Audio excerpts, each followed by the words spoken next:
First of all, a big shout out to all the comrades here, and especially to Debt for Climate and Louise and other comrades for organizing this wonderful event. I thank you for the invitation to speak here. I am Minerva, and I was born in Karachi, which is a city in Pakistan. And you may have heard about my country in connection with the devastating floods of last year. The floods have inundated 1/3 of the country. Combined with the corona pandemic, they brought severe hunger, inflation, and poverty. But there is one more factor besides the pandemic and the floods that is responsible for the misery facing the working class masses of my country. Its name is the International Monetary Fund. Pakistan has been borrowing money from the International Monetary Fund, the IMF, for decades now, because of the fact that besides having incompetent rulers who are at class war with us, the country is a former British colony, and the extraction of the South Asian subcontinent's natural resources and labor never allowed it to break out of its historical state of impoverishment.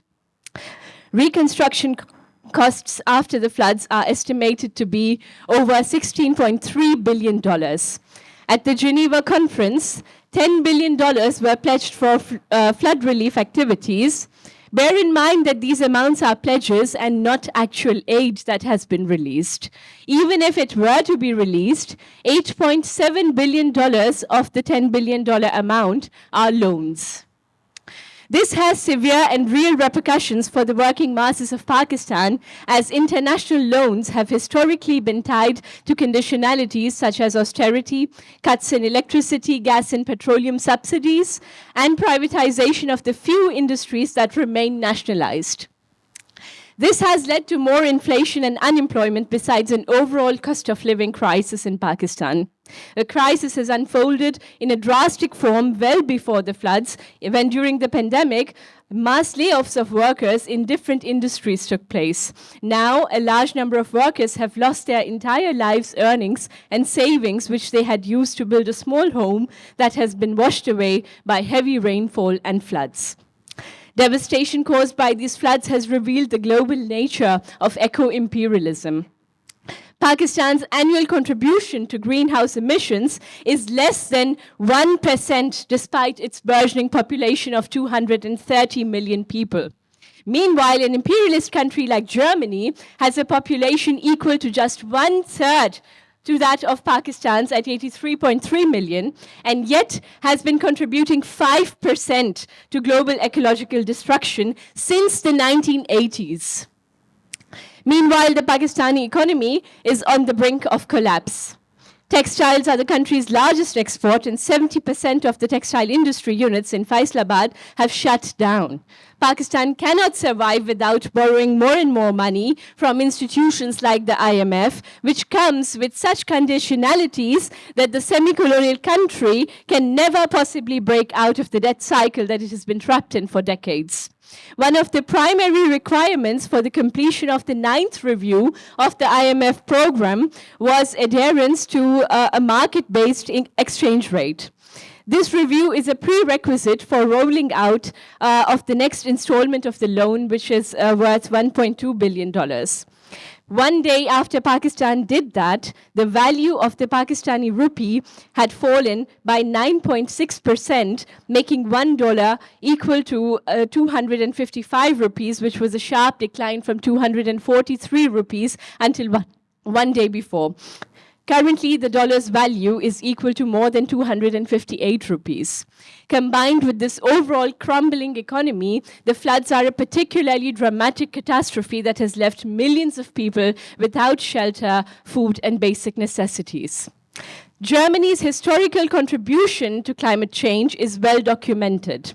One major reason why the reactionary conservatives have managed to win in our city's recent re-election also has to do with the fact that the German ruling classes depend heavily on the profits made by the auto production industry, and if districts of the German capital were to be turned into car-free zones, then that would discourage private car usage and result in a dent in auto industry profits. The Conservatives, being one of the parties of the German ruling classes, have won this so-called democratic election in which many of us can anyways not vote to ensure that that does not happen and that the country's historical contribution to climate change can continue unabated. This is particularly shameful when we look at the peanuts that the German government has thrown at Pakistan at a total of 60 million euro for the flood catastrophe compared to the role this imperialist power plays in the destruction of our planet. The role of eco-imperialism is clearer today than ever before. Even today, Pakistan is emitting only so much emissions, but is hit so hard by climate catastrophes. On top of that, imperialist powers like Germany burden our countries even more under the weight of heavy debts and the ridiculous anti-working class conditions that come together with their loans. If you want to know more about how the loan functions and how that affects countries, you should come to the panel in the evening. I don't have so much time to talk about that right now. But it is due to the historical nature of global imperialism and Pakistan's position as a former colony and a current semi-colony that the country is caught in a cycle of dependence. We do not acknowledge these debts, and neither should the Pakistanis and the government. We call on the German government to nullify the debts that it itself holds and also the ones which German companies hold. When debt cancellation was possible for Germany 70 years ago, then it is very much possible today for countries like Pakistan. The imperialist position that Germany enjoys today is very much owing to the economic miracle of recovery that was only possible after the war when global debt was cancelled for Germany. Therefore, it is only incumbent upon this country to grant the same to our countries, what we granted to you through the London Agreement 70 years ago. Cancellation of debt is the primary building block to the achievement of a just and classless society where nobody has to die hungry or shelterless. As for Christian Lindner, I would say trust is good, but control is better.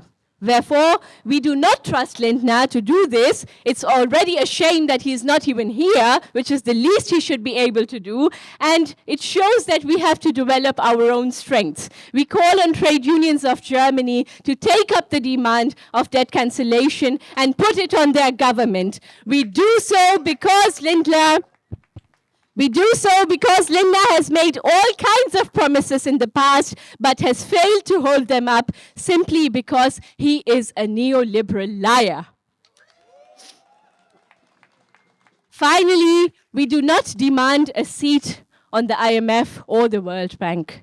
We demand abolition of the IMF and the World Bank. All power to the international working class. Hoch die internationale Solidarität.